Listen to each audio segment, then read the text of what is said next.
Sorry to keep you waiting. Good afternoon. The Russian military has begun a brutal assault on the people of Ukraine. Without provocation, without justification, without necessity, this is a premeditated attack. Vladimir Putin has been planning this for months, as we've been saying all along. He moved more than 175,000 troops, military equipment, and positions along the Ukrainian border. He moved blood supplies into position and built a field hospital, which tells you all you need to know about his intentions all along. He rejected every good faith effort the United States and our allies and partners made to address our mutual security concerns through dialogue to avoid needless conflict and avert human suffering. For weeks, we have been warning that this would happen. And now it's unfolding largely as we predicted. In the past week, we've seen shelling increase in the Donbass, a region in eastern Ukraine controlled by Russian-backed separatists.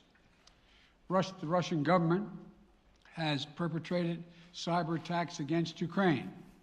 We saw a staged political theater in Moscow, outlandish and baseless claims that Ukraine was about to invade and launch a war against Russia, that Ukraine was prepared to use chemical weapons, that Ukraine committed a genocide.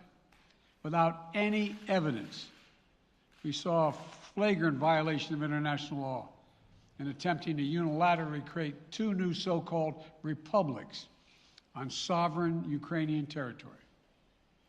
And at the very moment that the United Nations Security Council was meeting to stand up for Ukraine's sovereignty, to stave off invasion, Putin declared his war. Within moments, missile strikes began to fall on historic cities across Ukraine. Then came the air raids, followed by tanks and troops rolling in. We've been transparent with the world. We've shared declassified evidence about Russia's plans and cyber attacks and false pretexts so that there could be no confusion or cover-up about what Putin was doing. Putin is the aggressor. Putin chose this war, and now he and his country will bear the consequences. Today, I'm authorizing additional strong sanctions and new limitations on what can be exported to Russia. This is going to impose severe cost on the Russian economy, both immediately and over time. We have purposely designed these sanctions to maximize the long-term impact on Russia and to minimize the impact on the United States and our allies. I want to be clear, the United States is not doing this alone. For months, we've been building a coalition of partners representing well more than half the global economy. 27 members of the European Union, including France, Germany, Italy, as well as the United Kingdom, Canada, Japan, Australia, New Zealand, and many others, to amplify the joint impact of our response. I just spoke with the G7 leaders this morning, and we're in full and total agreement. We will limit Russia's ability to do business in dollars, euros, pounds, and yen to be part of the global economy. We'll limit their ability to do that. We're going to stunt the ability to finance and grow the Russian military. We're going to impose and we're going to impair their ability to compete in high-tech 21st century economy. We've already seen the impact of our actions on Russia's currency and the ruble, which early today hit its weakest level ever in history.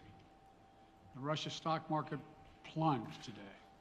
The Russian government borrowing rate spiked by over 15%. In today's actions, we've now sanctioned Russian banks that together hold around $1 trillion in assets.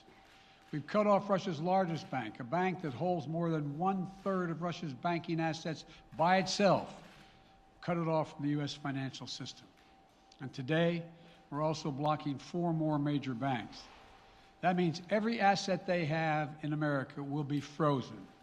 This includes VTB, the second largest bank in Russia, which has $250 billion in assets.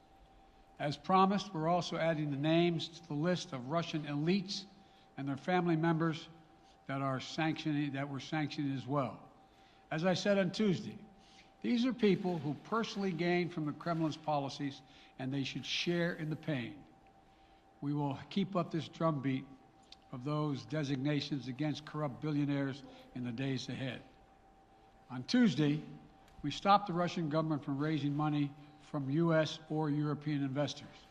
Now we're going to apply the same restrictions to Russia's largest state-owned enterprises, companies with assets that exceed $1.4 trillion.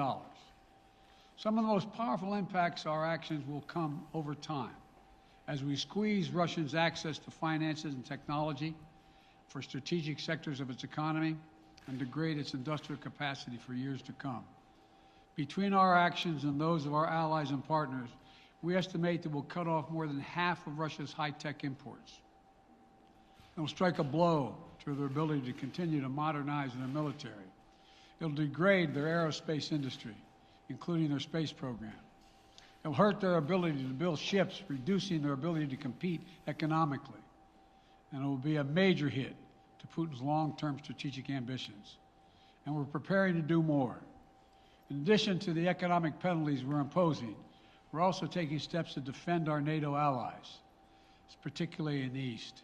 Tomorrow, NATO will convene a summit. We'll be there to bring together the leaders of 30 allied nations and close partners to affirm our solidarity and to map out the next steps we will take to further strengthen all aspects of our NATO alliance. Although we provided over $650 million in defensive assistance to Ukraine just this last year, let me say it again. Our forces are not and will not be engaged in the conflict with Russia in Ukraine. Our forces are not going to Europe to fight in Ukraine, but to defend our NATO allies and reassure those allies in the East. As I made crystal clear, the United States will defend every inch of NATO territory with the full force of American power. And the good news is, NATO is more united and more determined than ever.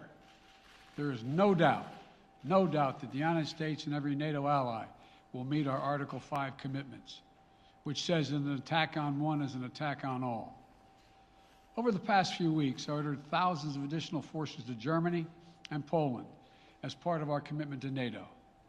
On Tuesday, in response to Russia's aggressive action, including its troop presence in Belarus and the Black Sea, I've authorized the deployment of ground and air forces already stationed in Europe to NATO's eastern flank allies, Estonia, Latvia, Lithuania, Poland, and Romania.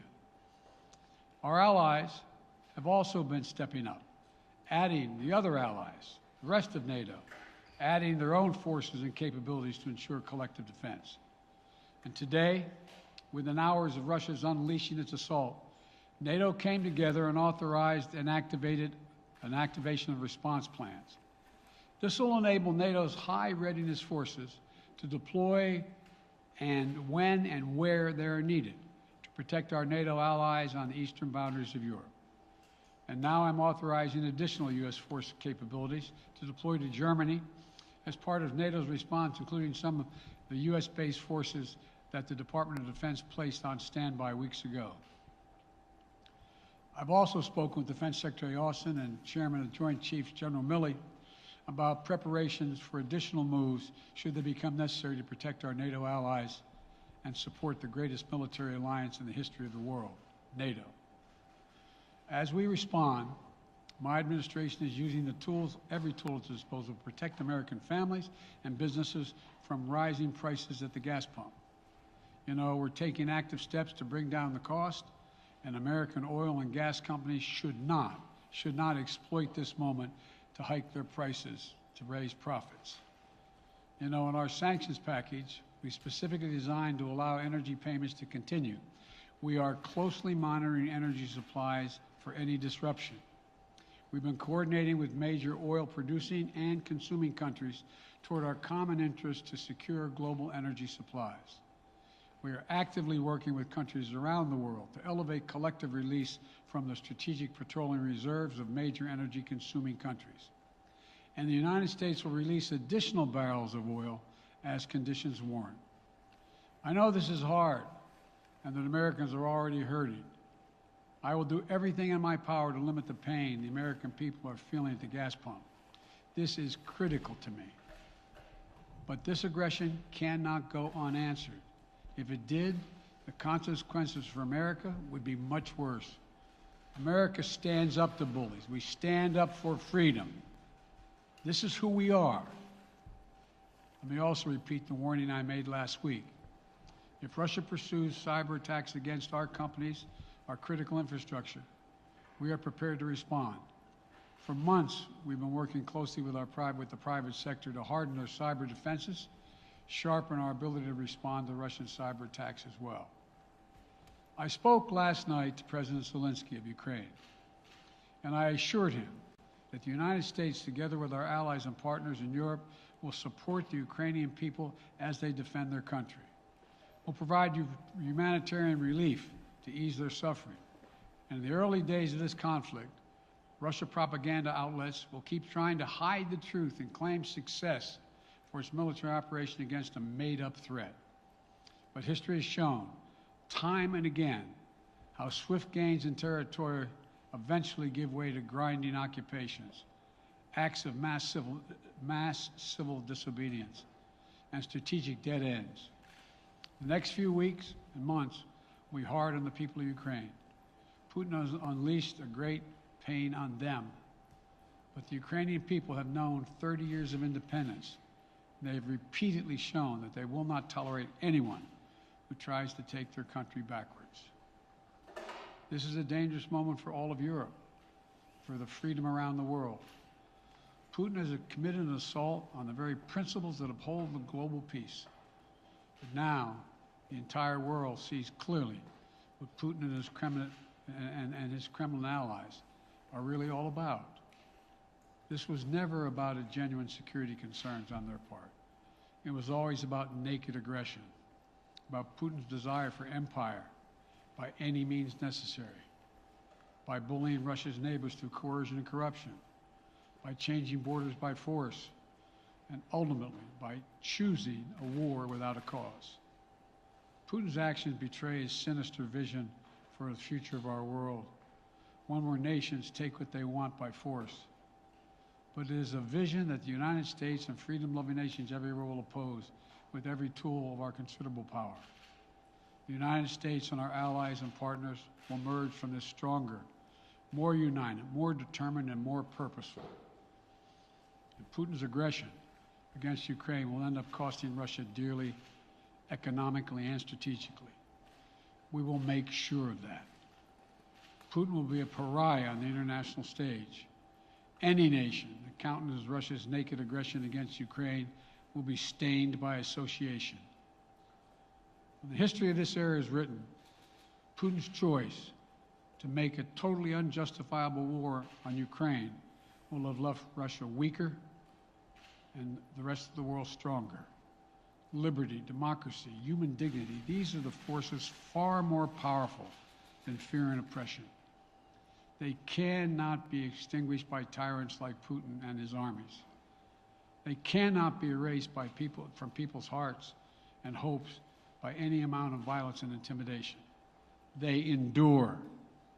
In the contest between democracy and autocracy, between sovereignty and subjugation, make no mistake, freedom will prevail. God bless the people of a free and democratic Ukraine, and may God protect our troops. Mr. President. Associated Press, Zeke. So do you have any plans to speak with President Putin at this point?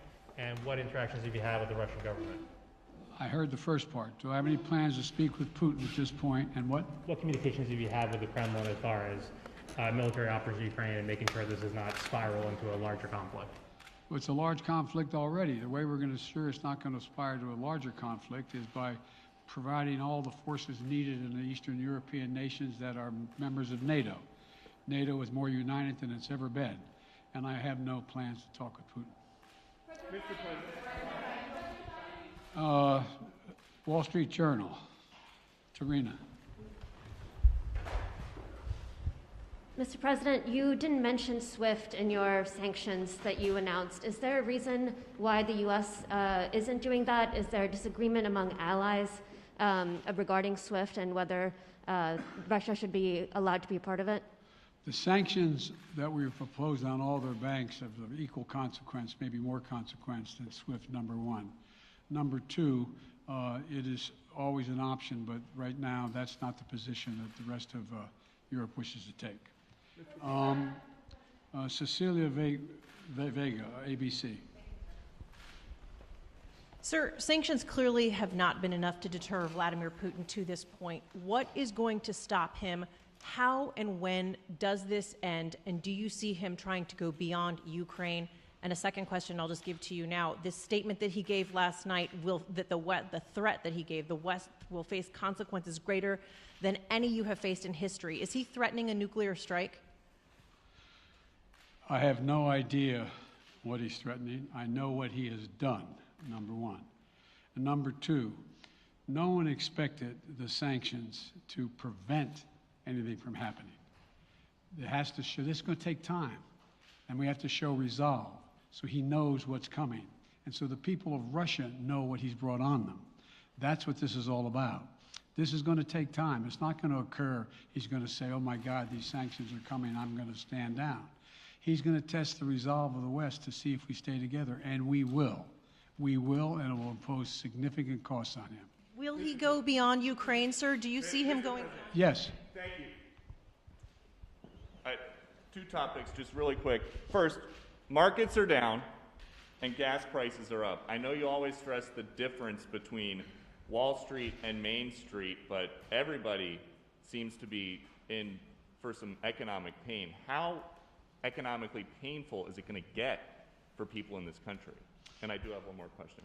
First of all, there's no doubt that when a major nuclear power attacks and invades another country, that the world is going to respond, and markets can respond all over the world.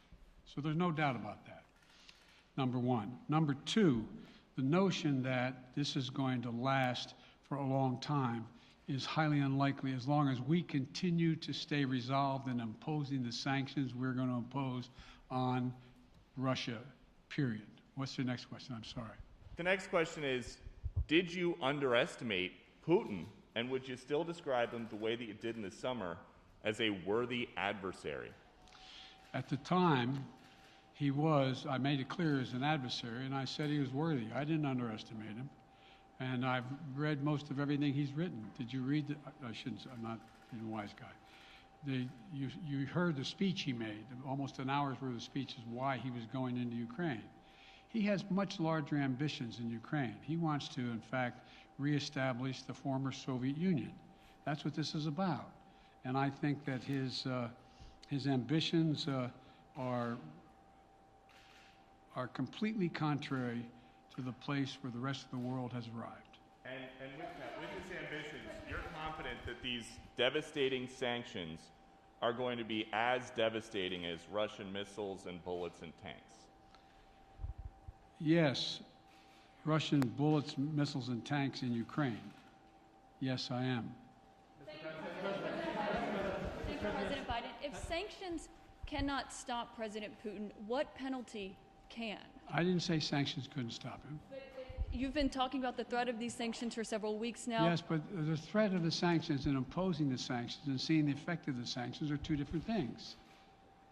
They're two different things. And we're now he's going to begin to see the effect of the sanctions. And what will that do? How will that change his mindset here, given he's Because it attacking will so Ukraine weaken as we his speak? country that he'll have to make a very, very difficult choice as to whether to continue to move toward being a second-rate power or, in fact, respond. You said in recent weeks that big nations cannot bluff when it comes to something like this. You recently said that the idea of personally sanctioning President Putin was on the table. Is that a step that you're prepared to take? And if It's not a bluff, it's on the table. sanctioning President Putin? Yes. Why not sanction him today, sir? Mr. President? Why not sanction him today, sir? Mr. President, if I can, you detailed some severe and swift new sanctions today and said the impact it will have over time. But given the full-scale invasion, given that you're not pursuing disconnecting Russia from what's called SWIFT, the international banking system, or other sanctions at your disposal. Respectfully, sir, what more are you waiting for? Specifically, with the sanctions we've imposed exceed SWIFT. The sanctions we imposed exceed anything that's ever been done. The sanctions we imposed have generated 2/3 of the world joining us. They are profound sanctions. Let's have a conversation in another month or so to see if they're working. Yes. Can I ask you about Zelensky? Sir, you spoke to Vladimir Zelensky yesterday, sir? You spoke to Vladimir What's the risk that we are watching the beginning of another Cold War, and is there now a complete rupture in U.S. and Russian relations? There is a complete rupture right now in U.S.-Russian relations if they continue on this path that they're on. And in terms of a Cold War, that depends. You have the vast majority of the rest of the world in total opposition to what he's doing, from Asia to South America to Europe to around the world. And so it's going to be a cold day for Russia. The idea, you don't see a whole lot of people coming to his defense. And are you, if I could follow up, sir, are you urging China to help isolate Russia? Are you urging China to help isolate Russia? I'm not prepared to comment on that at the moment.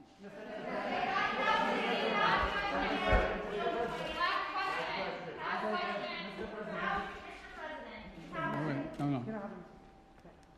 Yeah. No. He's had his hand up a long time. Thank you, Mr. President. How concerned are you that Putin wants to go beyond Ukraine into other countries and the U.S. will have to get involved if he moves into NATO countries? Well, if he did move into NATO countries, he will be involved. We will be involved. The only thing that I'm convinced of is if we don't stop now, he'll be emboldened. If we don't move against him now with these significant sanctions, he will be emboldened. Look, you know, well, anyway. Can you talk anything more about your conversation? Mr. President.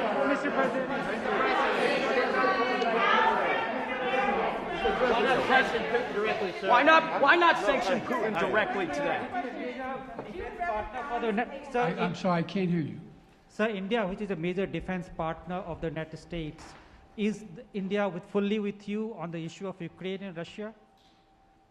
Does the Defense Department of the United States... Sir, India is one of your major defense partners. Is India fully in sync with the United States on Russia? We're in consultation with India today. We haven't resolved that completely. One more question. Okay, thank you all very much. Thank you. The financial impact, sir. Are you sanctioning President Putin?